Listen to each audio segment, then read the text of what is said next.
Good morning. Chris Lee of Southeastern 16, joined by my partner, Jay Greeson. We're here to talk SEC football, even joined by Bo Jackson, who's indoors on a hot summer day.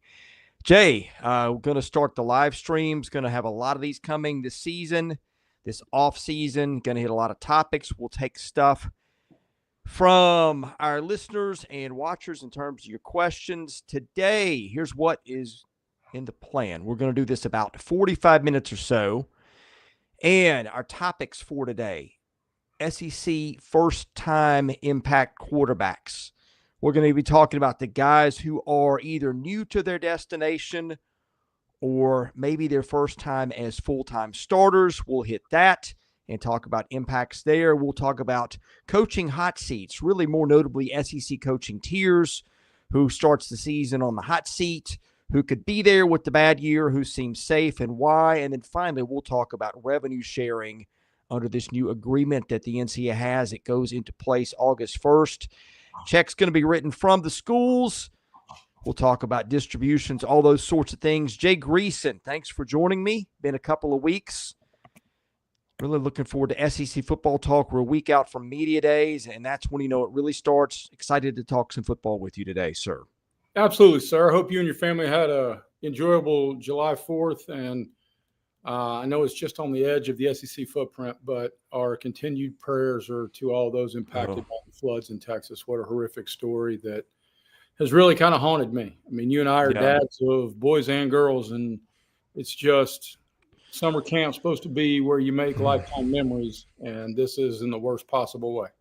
Yeah, my daughter was at a church camp last week and is heading to another one this week. And I mean, it could have been any of us, but thoughts and prayers to Texas in that awful situation.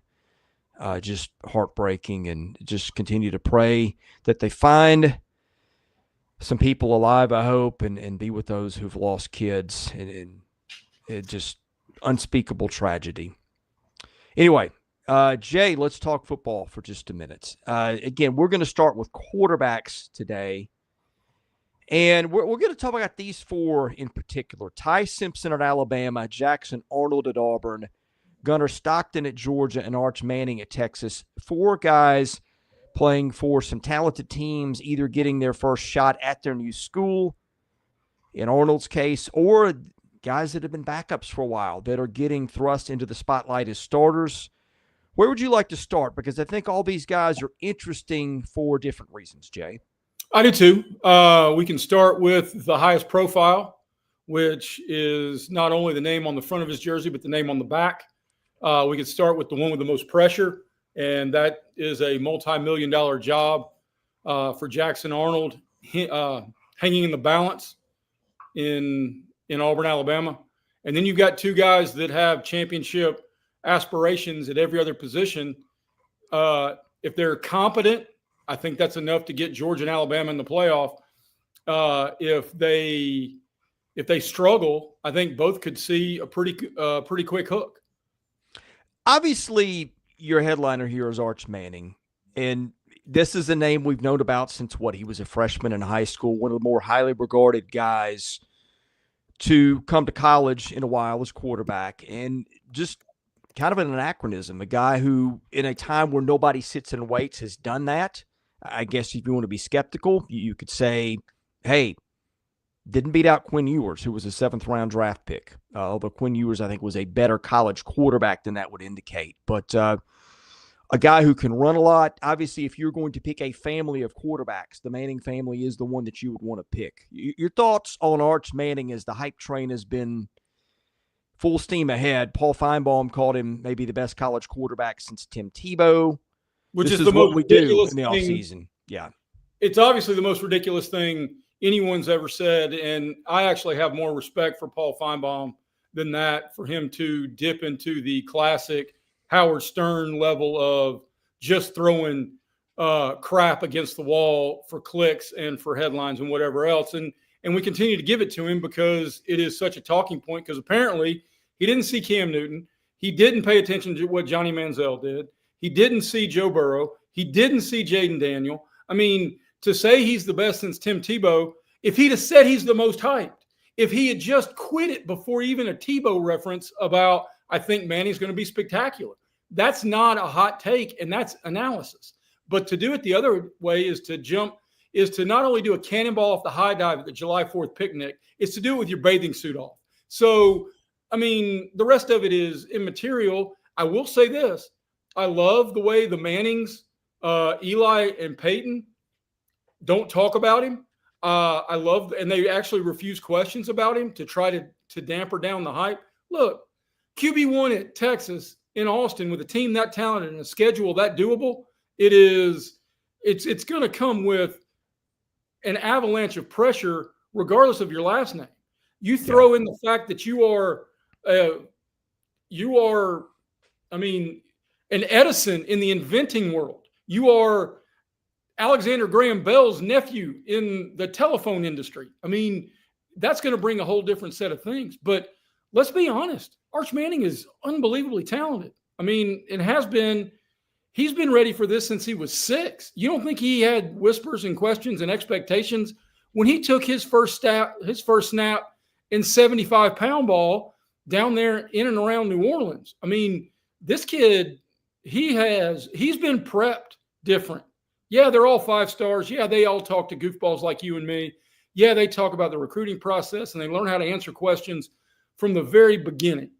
But this kid, that's a different freezer from where this prime rib comes from.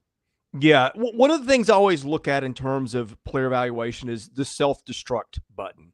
And I think he comes from a family that will have prepared him well for anything and everything. I cannot imagine a better family to be born into as a quarterback. The whole thing was well thought out. I mean, his recruiting process went on for years, and Arch Manning had his pick of anybody and everybody. They selected Texas because of Sarkisian and what they thought they could do to develop him. So it just feels like the time is right for everything to come together. And the reasons why it won't work are just kind of hard to find other than we haven't seen him in this kind of situation before. It is not only that, I think he has externally the highest level of expectation and spotlight, internally, he's got the easiest setup. That's a Longhorns team that is locked and loaded. That is a schedule that, and I don't know, I talked about this on a different pod. It may have been Bets and Ball Games with Brian a couple of weeks ago. I saw the guys at LSU Wire did a hierarchy of averaging every team on every SEC team schedule and averaging the Vegas number of over-unders. So you get like Texas schedule by that measure is the easiest. The average expected number of wins for every team on Texas's schedule is 6.2, which is even more magnified when you realize they've got Georgia and Ohio State on the schedule, and both of those are going to be in double digits. So in terms of what internally, the things that he's going to be asked to do, of the 4 guys we're going to kick around, I think his is the easiest. So if he handles the outside noise, and let's face it, man, since he quit pouring doubles before he went to charity fundraisers, Sarkisian's been a tremendous football coach. He was a great OC at Alabama, and he has truly found his stride in Austin. I mean, they are building towards. I mean, it was a decade or so plus, Chris, that we got tired of the Texas is back. Well, Texas is not only back, Texas is Texas again. So, and credit to Sarkisian for that. Yeah, I guess the bump in the road could come. They go to the Horseshoe to open against the defending national champs. That's not a great break-in situation. But, again, this is a guy who's taken reps, starting his 3rd fall on campus, and, again, is seen just about anything and everything of a kid who hasn't played as a starter could see. Next one, let's talk Jackson Arnold at Auburn, because that is sort of an interesting situation. He was hailed as the next greatest big thing at Oklahoma, one of the bigger quarterback recruits OU had gotten, and then it just didn't work last year. No, I don't think that was hardly Jackson Arnold's fault in total. I mean, they lost just about every offense. They were already losing a bunch of offensive linemen from the previous year. Then they all get hurt. Then his receiving core all gets hurt. And it was what it was. But Hugh Freeze hit it harder than transfer portal in the offseason, brought in a terrific class. And some people would say he's the best suited guy to run this offense, Jay, that Hugh Freeze has had in his time at Auburn. Well, if he's worse than Peyton Thorne, then Hugh Freeze is going to get an opportunity to really spend time on his golf game because he's going to no longer be the Auburn football coach. So, I hope as an Auburn graduate that all of those things are true, but I'm going into it with a tampered down, by my comparison. I go into it every year optimistic. I want to be that fan. I don't want to be the guy who is looking for nits to pick. But I will say this. If it's going to happen, it's going to have to happen this year. Not only for Hugh Freeze, and I know we'll talk about that in a moment, but Jackson Arnold's got multiple NFL dudes on the perimeter running patterns. Cam Coleman is him. And Eric Singleton, by almost every measure, was, if not one, he was in the top 3 of available portal guys in this offseason, and he chose Auburn coming out of Georgia Tech. So, the time is now. The talent is there. And you're right. The struggles in Oklahoma last year, injuries everywhere at wide receiver. Every time you looked up, an offensive lineman was hurting his knee or his hip, and next thing you know, Jackson Arnold's running for his life. But this is a different kettle of fish, but a whole lot of external pressure as well on Jackson Arnold in year one starting in Auburn, Alabama.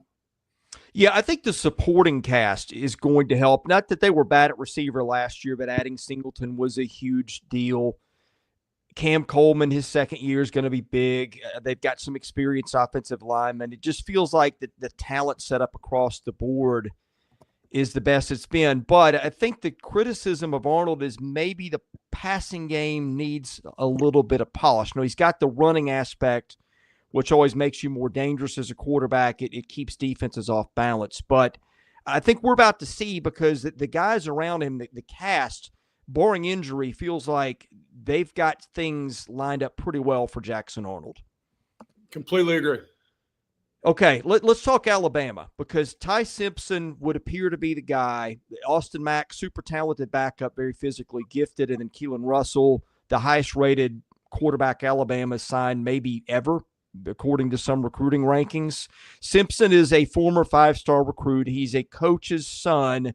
He's a guy that's also mobile, and again, has sat and watched for a couple of years. He also gets an offensive coordinator, the one that Kalen DeBoer wanted in the first place. Year 2 under DeBoer has typically been where his programs have taken off. Feels like Ty Simpson with Ryan Williams and some of their other talented receivers is really walking into a good situation here, Jay. Well, absolutely. And because this is the last full cupboard that the Dark Overlord, one Nick Saban, is going to leave in Tuscaloosa. Now, it's been crazy to watch Saban reappearing in a whole lot of these social media snapshots as Alabama's crushing it on the recruiting trail. But side note, Chris, I don't know if I may have told this on our pod on one of the shows we've had before, but I've known Ty since he was about 4 because his dad was, before he went to the Mid-State, his dad was the OC at Chattanooga.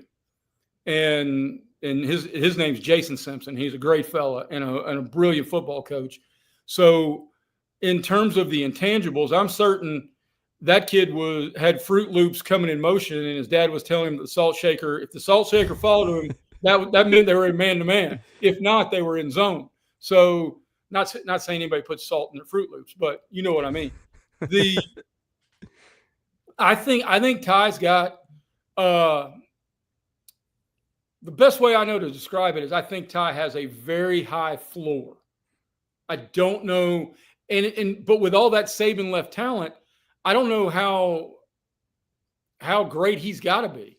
And in fact, when you've got Ryan Williams on the perimeter and you can throw a 4-yard hitch and he turns it into a 64-yard gain, don't make job number 1, get out of your own way, right?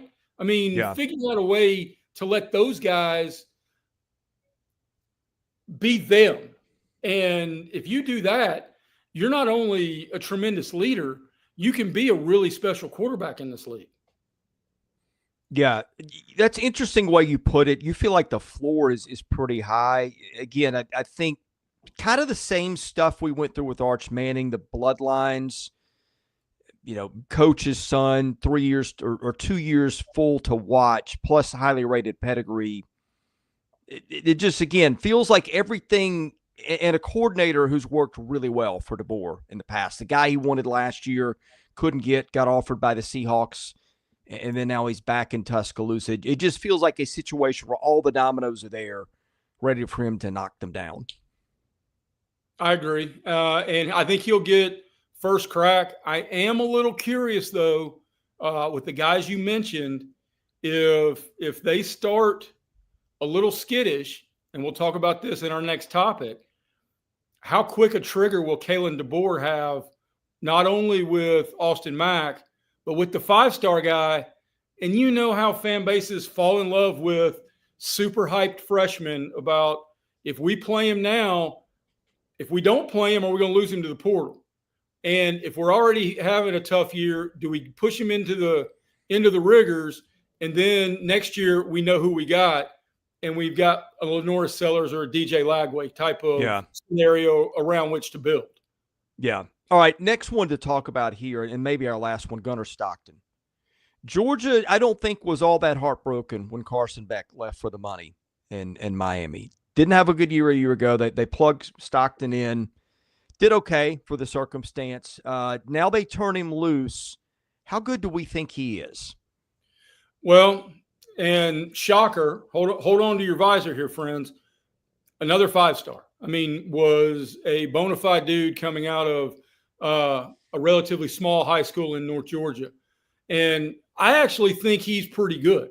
I think the biggest hurdle for Gunnar Stockton, and this is going to be the best wide receiver room Georgia's had since maybe George Pickens was on campus. So I think, and we know they're just going to bring up a handful of defensive guys that the Philadelphia Eagles are going to draft and win 4 more Super Bowls in the next decade. So all the pieces are in place because Kirby still does it at an elite level. But, and I've never been a believer, but I believe, I mean, the biggest hurdle for Gunnar Stockton, I think, is Mike Bobo. So is Mike Bobo's got a set way he does things. And if he gets a quarterback who can really fit into run, play action pass, screen, run, play action pass, and fits that mold, then okay. But is Mike Bobo going to adjust to a place where he's going to get the most out of Gunnar Stockton's skill set? And that's a fair question, Sam, because I know Chris teed it up about that we were going to turn a topic. But Sam brings up a very fair question at the bottom of the chat right here. Yeah. Because Joey Aguilar has got, you want to talk about a situation outside of his control. And now he's got like the world's largest major college QB1 get out of jail free card, because he could throw 5 interceptions in the season opener. And everybody's going to say, I blame Nico Amaliava. So, I mean, that guy's walking in with a free pass stamped and certified from Governor Bill Lee, for God's sakes. Yeah, let's hit that one in just a second. But before we end the discussion on Stockton, I have a question for you. Now, I know Georgia gets 4- and 5-star guys, and they have just turned them out one after another for basically the last decade at receiver and running back and wherever. But, and I know they get Colby Young and Dylan Bell back, after being on the roster a year ago. But I don't know that I see a Brock Bowers or Ladd McConkey or some of the guys that they had a couple years ago. How much does that factor in here with Gunnar Stockton? Well, one of the things is, I don't know if anybody really knew Ladd McConkey was going to be Ladd McConkey. Yeah. And he's a kid who prepped in the Chattanooga area. So in North Georgia. So, I mean, I knew of him in high school. He was a quarterback, and I thought he'd go down there and be a fine football player. I didn't know he was going to be wide receiver 1 for a Los Angeles Chargers team that has Super Bowl aspirations. Now, I will say this. He's not Brock Bowers, but I don't know if I've seen many tight ends who are. But Oscar Delp is a dude for Georgia at tight end. And he was banged up a lot last year. And I think he will really – now, that's one thing Bobo does well. I'll give flowers and I'll give criticism where I see fit in both regards. But Bobo does a great job. And he picked Auburn's scab till they bled out with Brock Bowers a couple of years ago. Yeah, he did use that one pretty well to their advantage. Let's talk Aguilar for a minute before we shift to coaches. Just a weird situation all around. Anybody watching that knows it. Josh Heupel, though, has had a pretty good history of lifting up quarterbacks. I know it didn't quite work the way everybody hoped it would with Nico, but a guy that's not, frankly, played a lot of football compared to his peers. I look at the work he did with Hendon Hooker a couple of years back, which was just amazing. Yeah, to me, that's a big wild card in this league. Tennessee, not a team that's getting talked about in the stratosphere of, well, Texas, Georgia, Alabama are three teams we just hit. But that has been a sneaky good is not even the term for it, because Josh Heupel's offenses aren't going to sneak up on anybody. But the point is, a guy who's had a history for the most part of getting the most out of the guys that have been in there. Absolutely. And no, they're not going to sneak up on anybody, nor should they. They were in the playoff last year. Now, I really think, especially with so very little conversation about the Aguilar kid, that's one of the interesting things about, you mentioned SEC Media Days next week. I'm curious who Tennessee sends, because they've got a lot of dudes who are going to be asked to replace big-time players. Who's going to replace James Pierce at defensive end? More importantly, who's going to replace Dylan Sampson, who was the engine that made their offense last year? Yes, Josh Heupel's got a quarterback pedigree, loves to throw the ball vertically, got the most out of Hendon Hooker, did the best he could with a strong-arm Joe Milton, who lacked accuracy at key moments. But they're finding an every down back that is comparable to Dylan Simpson. They don't have those at Dollar General. So that conversation is going to be paramount when everybody convenes on Atlanta next week, in my opinion. All right. Going to the coaching tier. Let's talk about that. We're going to group them in these three tiers. Tier 1 is hot seat, need a good year. Tier 2 is it's a heated conversation if expectations aren't met. Tier 3 is these guys seem safe unless there's a disaster or something off the field that goes on. And Tier 4 is they're not going anywhere unless there's something off the radar, retirement, an illness, just wanting to get out of the game, NFL job, something like that. Tier 1, we've grouped four guys here. Hugh Freeze, Mark Stoops, Brent Venables, Sam Pittman. I guess we start with Hugh Freeze. We just talked about his quarterback. A lot is going to ride on that situation. And I get it. Hugh Freeze did not take over the best situation. We know about the way that the talent kind of collapsed in Auburn.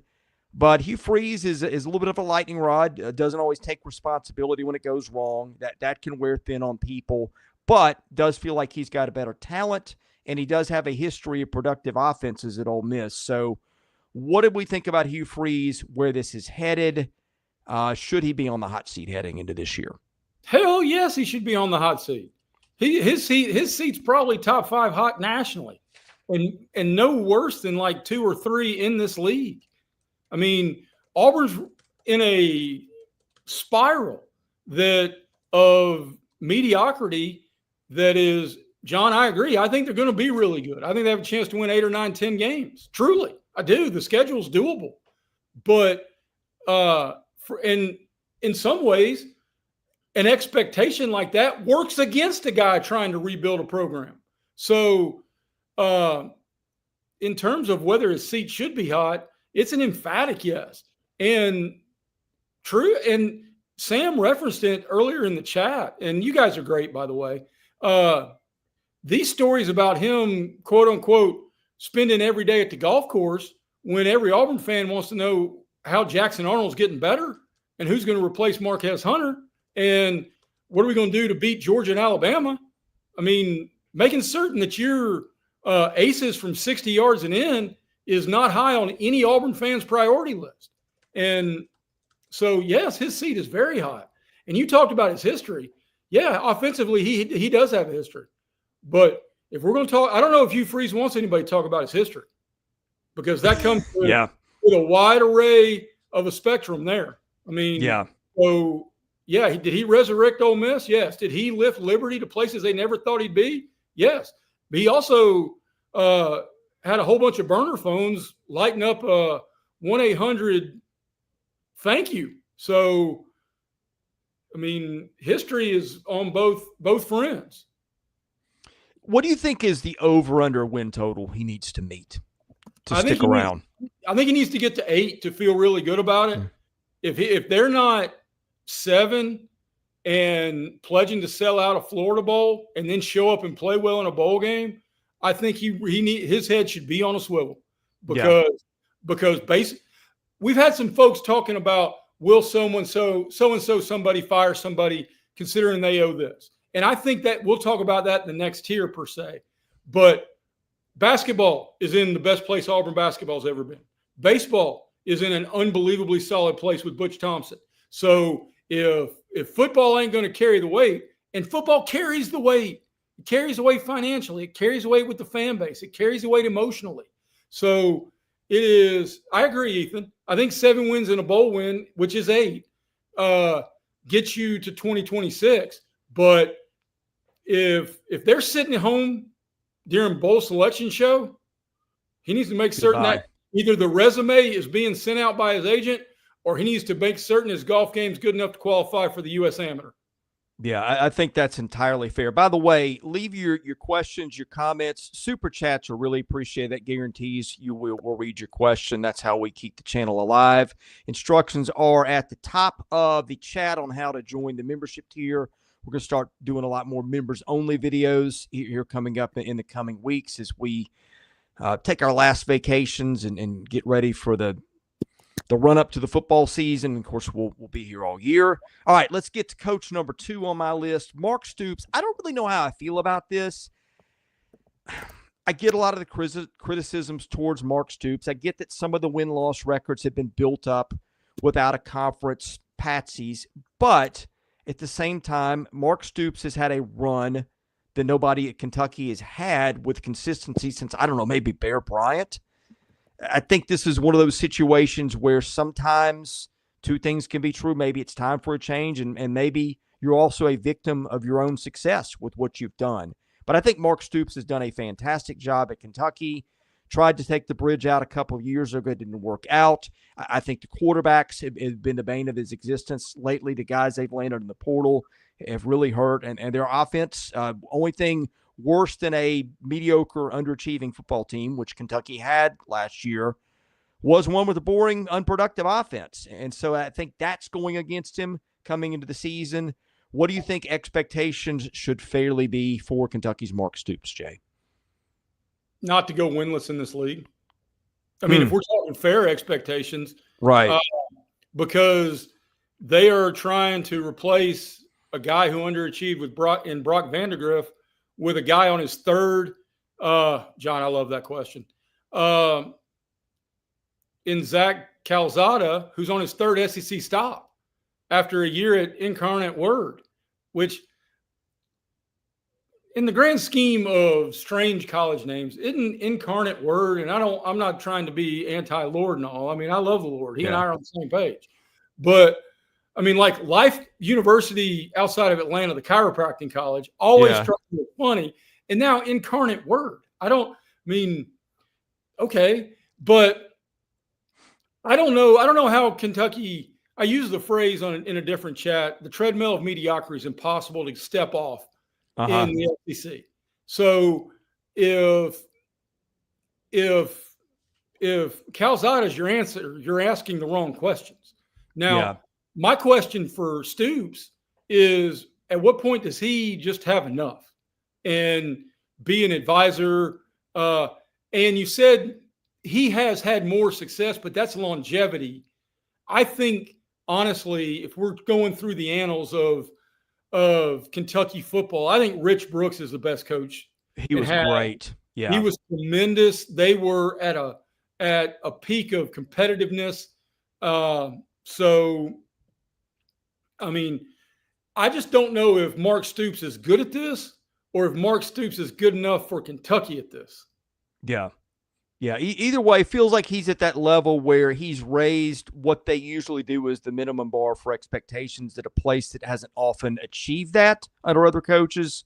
That's a tough place to be for everybody. Sam brings up the point that I think they owe him $37.5 million if they let him go. Don't know all the specifics of that, but it is an expensive.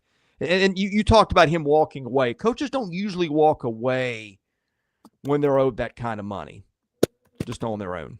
Completely agree. Now we're going to zip back to John's super chat before we zip forward to the rest of the guys on the hot seat. And John, I could not agree with this statement anymore. LSU plays at Clemson in the Battle of Death Valley week 1. Texas plays at Ohio State in what could be chapter 2 of a 3-time national stage of a 3-time national stage trilogy in a course of 13 months. And I think this is the biggest game for any one team in week 1 because of the anxiety of the fan base, because of the spotlight on Hugh Freeze. If they go to Baylor and lose to a Dave Aranda team that is good and projected to be right there at the end of the conversation of Big 12 frontrunners, there's no telling. There becomes quarterback questions. There becomes hot seat questions. There becomes a whole lot of questions that you hope are answered by middle of August that you're not dealing with the week after Labor Day. Yeah, and they get a couple of tune-up games after that one, and then they get, I think, just a super fascinating game for both teams because of the quarterback dynamics. Oklahoma there in week 4. So I think that makes it more interesting. I think if you don't get that one, you were starting an uphill climb to the season, particularly with the way the schedule breaks out later. All right, Jay Greeson, before we go further, when you need a beverage, our friends at GameTime Sidekicks are the place to go. I've had my water in here all morning. It's a 40-ounce tumbler. You can hear the ice still rattling around since I put it in there at 7-something this morning. It keeps your cold stuff cold. It keeps your hot stuff hot, too. It is double wall steel construction. The logo printing done in Knoxville. I give you all the specs on it. I got those all right here, and I can tell you that any school that you want, you can basically get something from GameTime Sidekicks. If your team won a natty recently, like LSU did, you can get one of these puppies. If you're Tennessee, you can get your baseball one from last year. You can get any championship gear for your SEC team or other teams. They carry all SEC schools, over 350 more universities, stainless steel sippy cups, tumblers, 40-ounce bottles, shaker cups. SE16 is your promo code at GameTimeSidekicks.com. That gets you 20% off your order. And let me tell you, you can order several things. Order one for yourself, order one for birthdays for friends, order some for your tailgate gang, whatever it is. These things are terrific. They are a proud sponsor of us. Go to GameTimeSidekicks.com. Use the promo code SE16 for 20% off your order, and I promise you, you're going to love their product just as Jay and I have. All right, Jay, next one up on our list here in terms of coaches that are on the hot seat right now going into the year. Brent Venables at Oklahoma, weird situation. I know that year 1 there, before they joined the SEC, they lost an inordinate amount of close games. They were a good team. They were right there. They bounced back 2 years ago, and then this year, boy, my goodness, last year just got everybody in sight hurt. Did beat Alabama at the end of the year to kind of cap off a very disappointing season, but this year they get their quarterback in John Mateer, who, frankly, we could have discussed off the cuff in that other group of quarterbacks. Some people think he could be the best guy in the league. Accounted for 44 touchdowns a year ago. Anyway, feels like things are set up better this year for Brent Venables if they can stay healthy. And look, I think at this point, Oklahoma's got such a long and proud football tradition that it doesn't matter if they don't get to at least a bowl game or probably win 8 games. I don't think anybody's going to care who's hurt. They're going to look at it and say, we're moving on. You agree? Completely agree. And Bo just put in the chat that he lost his AD, which is never a good thing for the guy who hired you to go away. They've moved heaven and earth to make certain Venables has everything he asked for to be successful. the ceiling for Mateer is through the roof, especially bringing the OC from Washington State, where he had such a huge year last year.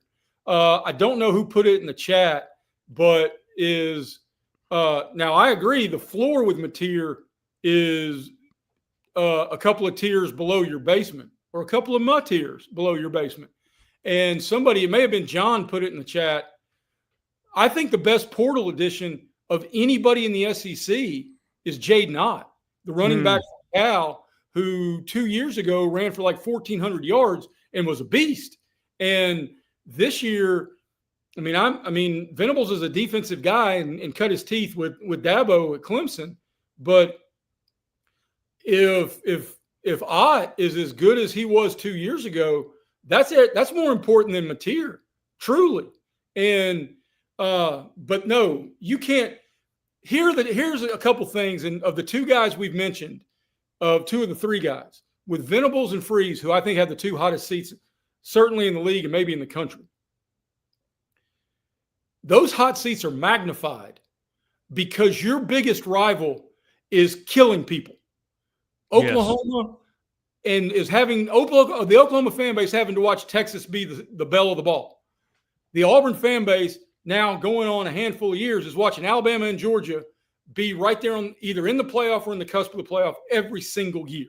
So not only are they ticked off about being mediocre, they're ticked off because they got to hear about how mediocre they are from their buddies who are fans of teams who are elite. So, I mean, those guys better be right on the cusp of winning 8 games. And for Venables, too, who's 0-3 in bowl games, even in the 10-2 year of 2023, and it's not like he's losing the Fiesta Bowl. It's the Cheez-It Bowl, the Armed Forces Bowl, and the Alamo Bowl. So, I mean, yeah, I think Brent Venables, and here's the other thing. I think they both know it. So yeah.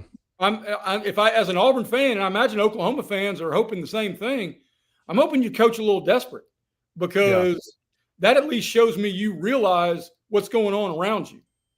Yeah, that is a great point. Like, how many coaches have lost jobs in part because their rival was fantastic? I mean, we've seen it happen in Alabama for both sides. I'm glad you brought that up.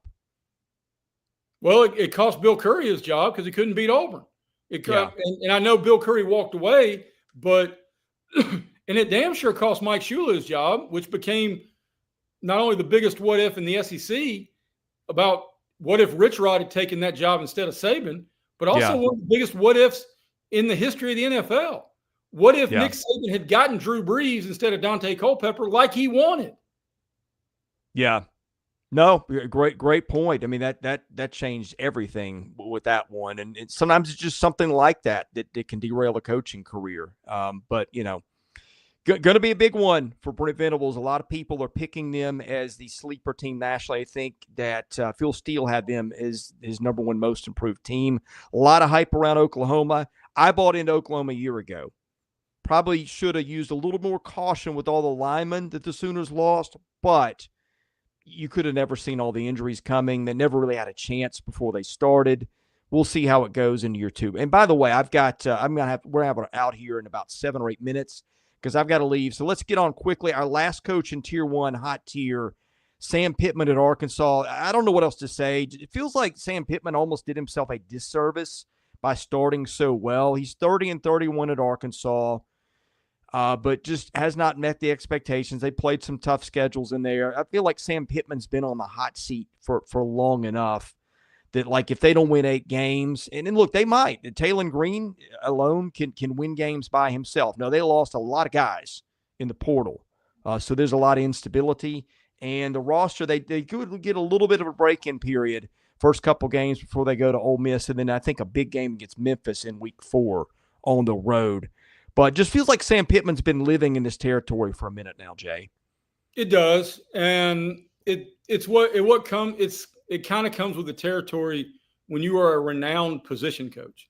And because look, Sam went from being Georgia's offensive line coach to being a head coach, and you can really count on one hand the number of guys who've been able to pull that off successfully without being a coordinator, without being a much smaller program head coach, and kind of cut your teeth, because there's always going to be whispers about, does he know what he's doing leading the entire program? But the other thing is, I was a little underwhelmed last year, and I say this with equal amounts of respect and disdain.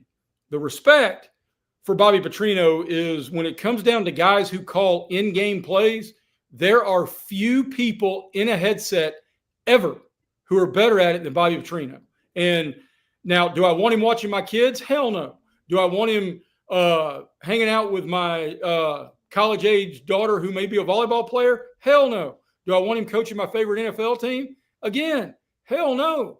But when he cut, and I thought the offense was a little underwhelming considering how talented Taylon Green is. Yeah. So in that regard, some of this is going to be on Petrino.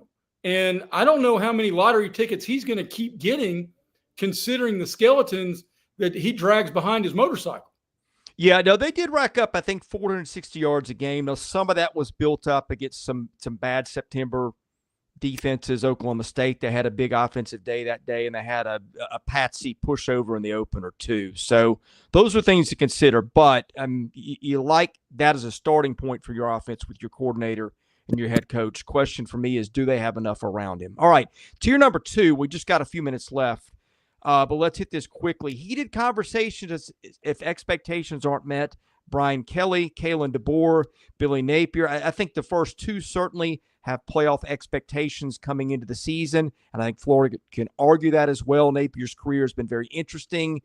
The ups and downs, particularly the ups last year when it just felt like the die was cast for them to move on. And then DJ Lagway pulls that season out of a fire. Where do you want to start with those three guys, Jay?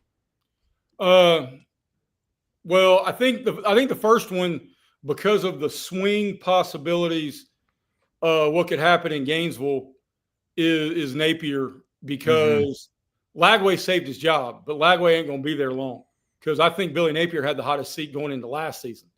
And we had an off season where I don't think we replaced a single SEC coach, which means we're probably going to replace a handful of them, or close to a handful of them, this year. So, and it's interesting how you can go from hot seat to we love this guy. Woo! Billy Napier, he's turning it around.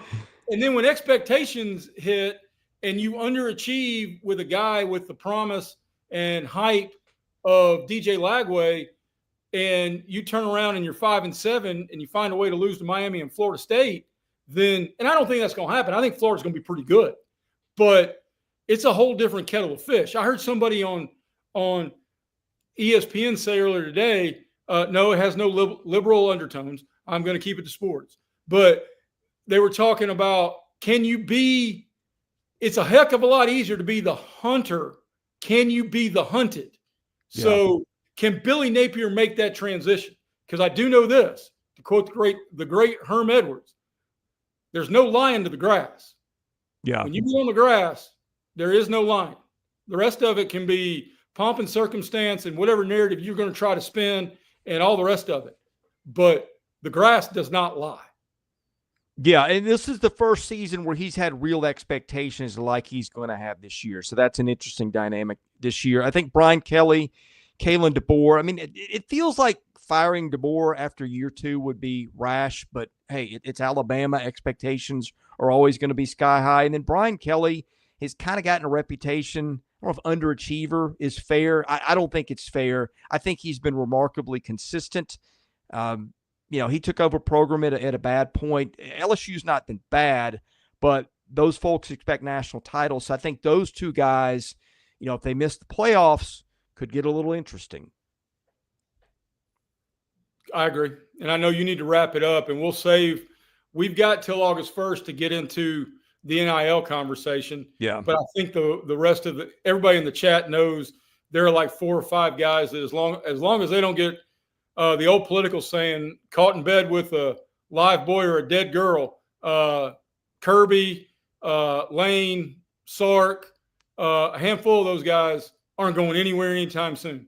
Yeah, just to put a bow on it, tier 3, seems safe unless there's a disaster or something off the field. Jeff Levy, Mississippi State, Clark Lee at Vanderbilt, Mike Elko at Texas A&M, and Tier 4 not going anywhere, unless a meteor hits them and kills them or something crazy like that. Lane Kiffin, Kirby Smart, Eli Drinkwitz, Shane Beamer, Steve Sarkisian, Josh Heupel. I guess you could argue Drinkwitz, who was a little hot seatish a couple of years ago coming into Missouri's 10-win season, but feels to me like a scenario about yeah. If you're good there on the fringe, and I mean the expectations are never going to be what they are in Auburn or Red Stick or Athens or those kind of conversations.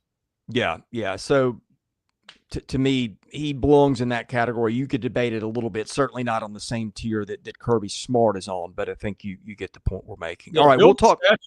Build the statue for Kirby. Yeah, absolutely. He's better than Vince. Yeah. I mean, best coach in the history of Georgia football, in my opinion. All right. Didn't get to NIL today. Sorry, I've got a heart out here to get somewhere. But anyway, thank you for listening and watching. You'll see a lot more of these. Be sure to subscribe to the channel if you haven't. Join the membership tier. We got lots of stuff coming up there. For Jay Greeson, I'm Chris Lee. God bless you. Thanks for watching. We've got more content coming up for you here soon at Southeastern 16.